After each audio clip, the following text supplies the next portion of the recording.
Halo Sobat Iman Muda, bagaimana kabar kalian dan bagaimana progres skripsi kalian? Kembali lagi di channel YouTube kesayangan kalian semua, Ilman Muda, channel yang inspiratif dan tentunya edukatif. Pada video kali ini kita kembali lagi bekerja skripsi ya, khususnya di bab 1 jurusan Hukum Tata Negara. Kalian penasaran bagaimana skripsinya? Nah sebelum itu ya, ayo ingatkan buat kalian yang belum subscribe channel Ilman Muda, buruan di link sebelah subscribe dan tekan tanda loncengnya agar kalian tidak ketinggalan info-info menarik seputar skripsi seputar mahasiswa dari kami. Oke, langsung saja saksikan yang satu ini, cekidot.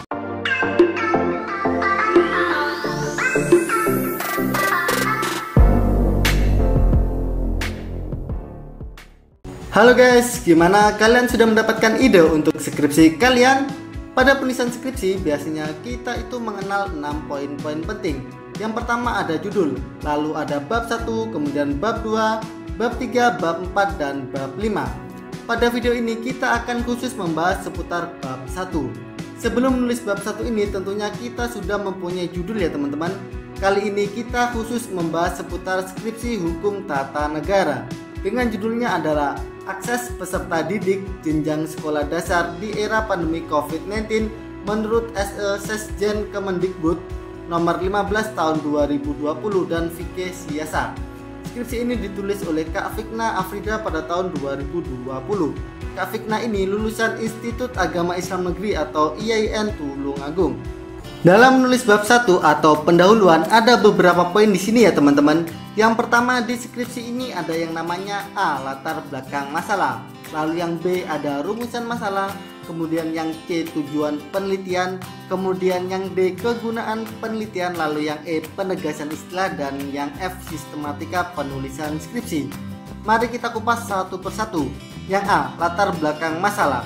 Latar belakang masalah memuat penjelasan mengenai alasan-alasan masalah yang dikemukakan dalam penelitian yang dianggap menarik, penting, dan perlu diteliti.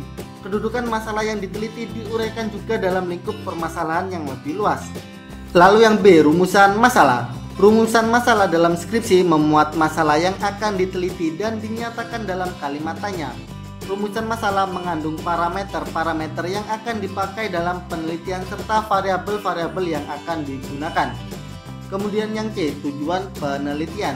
Tujuan penelitian menyebutkan secara spesifik tujuan yang ingin dicapai sesuai rumusan masalah yang ditetapkan. Tujuan penelitian ditulis dalam kalimat pernyataan. Kemudian yang D, yakni kegunaan penelitian. Kegunaan penelitian adalah narasi yang objektif yang menggambarkan hal-hal yang diperoleh setelah suatu tujuan penelitian telah terpenuhi. Kegunaan penelitian bisa saja bersifat teori atau bersifat praktis, misalkan memecahkan masalah-masalah pada objek yang diteliti. Kemudian yang E, penegasan istilah. Penegasan istilah adalah batasan pengertian atau definisi tentang istilah-istilah atau variabel-variabel yang terdapat dalam penelitian serta dirumuskan berdasarkan karakteristik-karakteristik variabel tersebut yang dapat diukur dan diamati. Kemudian yang F, yakni sistematika penulisan skripsi.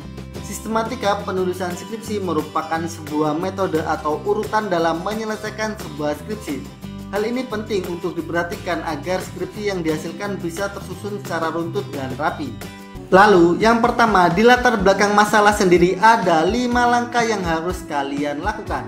Apa saja langkahnya? Yang pertama, menentukan pokok permasalahan terlebih dahulu.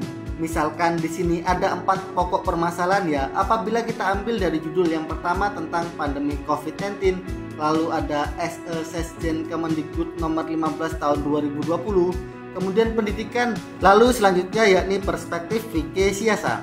Setelah ditentukan, lalu bagian kedua adalah diurutkan dari umum ke khusus. Kenapa harus diurutkan? Supaya arah permasalahan yang ingin diselesaikan jelas dan terlihat mengalir.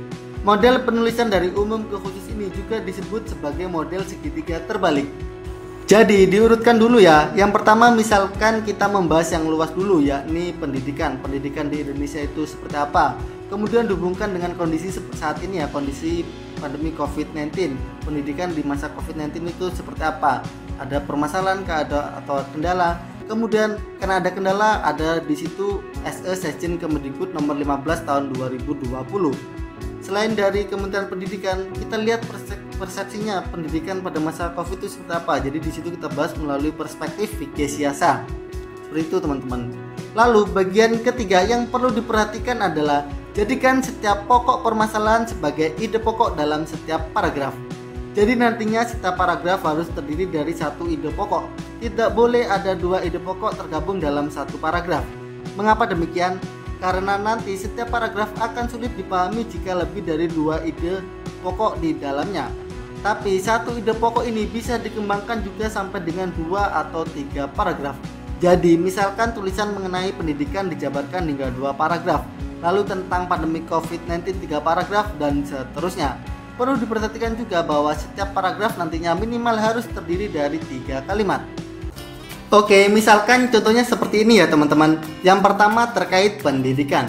Pengertian pendidikan disebutkan dalam Undang-Undang Nomor 20 Tahun 2003, yaitu usaha sadar dan terencana untuk mewujudkan suasana belajar dan proses pembelajaran agar peserta didik secara aktif mengembangkan potensi dirinya untuk memiliki kekuatan spiritual keagamaan, pengendalian diri, kepribadian, kecerdasan, akhlak mulia, serta keterampilan yang diperlukan dirinya masyarakat, bangsa, dan negara.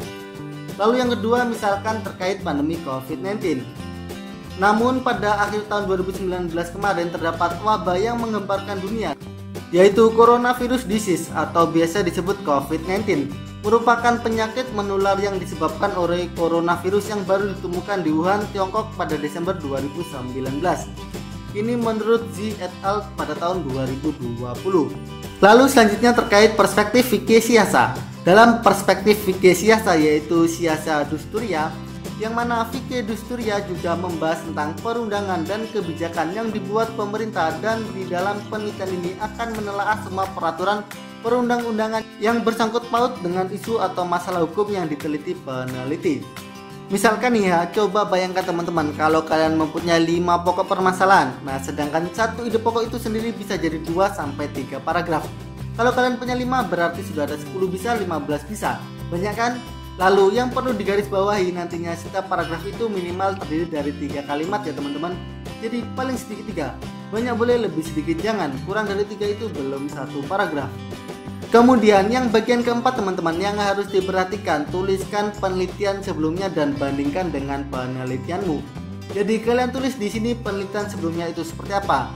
Misalnya dari jurnal-jurnal siapa, tahun berapa itu meneliti tentang apa, lalu bandingkan dengan penelitian kalian yang membahas sekitar apa. Lalu poin kelima, munculkan alasan pentingnya dilakukan penelitian.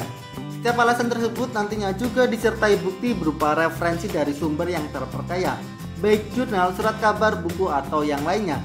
Jadi di latar belakang kalian harus menunjukkan mengapa penelitian ini harus dilakukan, alasan logisnya apa.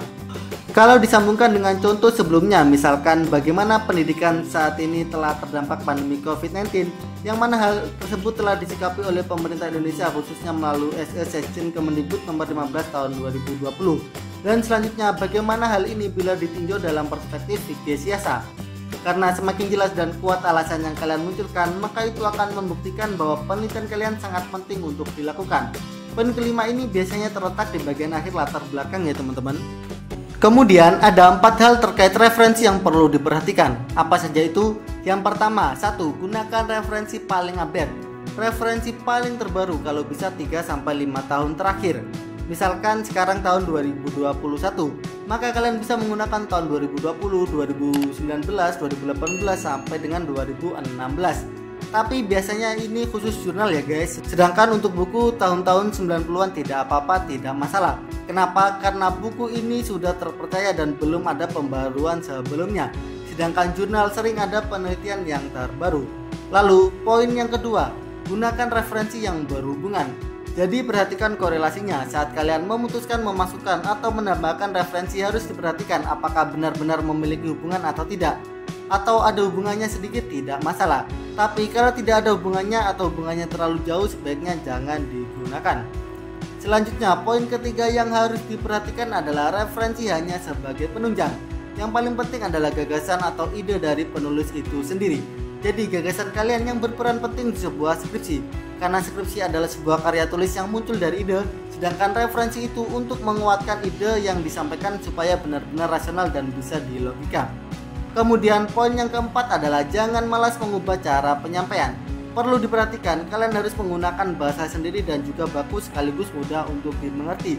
Jadi stop plagiarisme atau kalian mencontoh, kalian menuliskan tulisan orang lain tanpa mencantumkan sumber atau tanpa mengubah tulisan tersebut, itu bisa tercek plagiarisme.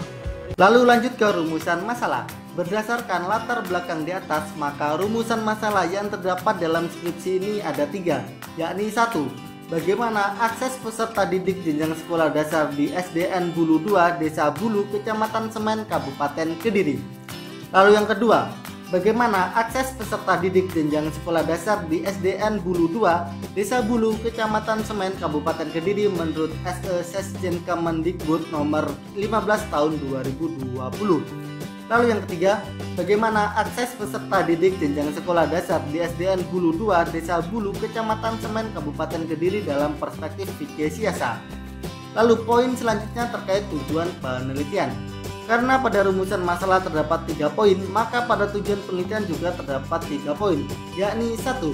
Mendeskripsikan akses peserta didik jenjang sekolah dasar di SDN Bulu 2, Desa Bulu, Kecamatan Semen, Kabupaten Kediri.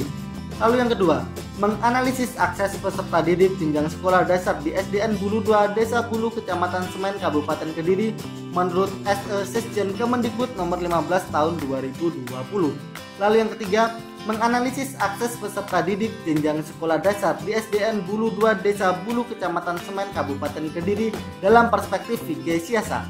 Kemudian terkait kegunaan penelitian. Ada beberapa hal yang dapat dipandang bermanfaat baik secara akademis maupun praktis dengan mengangkat penelitian ini. Di antaranya 1. Kegunaan akademis atau teoritis. Penelitian ini diharapkan dapat berguna bagi pengembangan ilmu pengetahuan serta dapat menambah referensi pengetahuan dalam bidang ilmu sosial dan hukum tata negara, terutama yang berkaitan dengan masalah-masalah pendidikan yang diprioritaskan mengenai masalah kebijakan yang dibuat pemerintah mengenai akses peserta didik dalam pembelajaran dari rumah. Lalu yang kedua, yakni kegunaan praktis. Pada kegunaan praktis, kegunaannya dibagi sesuai dengan subjek. Yang pertama, A. Kegunaan untuk peserta didik. Penelitian ini diharapkan memberi pengetahuan terhadap peserta didik agar dapat melaksanakan pembelajaran dengan semangat dan maksimal walaupun melalui daring. Lalu yang B. Kegunaan untuk orang tua atau wali murid. Penelitian ini diharapkan memberi pengertian terhadap para orang tua atau wali murid agar dapat membantu serta mendampingi putra-putrinya dalam melaksanakan belajar dari rumah. Lalu yang C, kegunaan untuk tenaga pendidik. Diharapkan penelitian ini dapat membantu tenaga pendidik agar lebih bijak dalam membantu memenuhi hak pendidikan bagi para peserta didik yang memiliki kendala dalam pelaksanaan daring. Lalu yang D, kegunaan untuk masyarakat. Secara praktis, penelitian ini diharapkan berguna bagi masyarakat yang secara langsung sebagai pelaksana atau pelaku dari sistem pendidikan, yang diharapkan semua warga negara dapat menikmati kesempatan pendidikan secara merata. Lalu yang E, kegunaan untuk pemerintah. Diharapkan penelitian ini dapat digunakan sebagai bahan evaluasi dan pertimbangan pemerintah dalam pengeluaran kebijakan untuk kedepannya.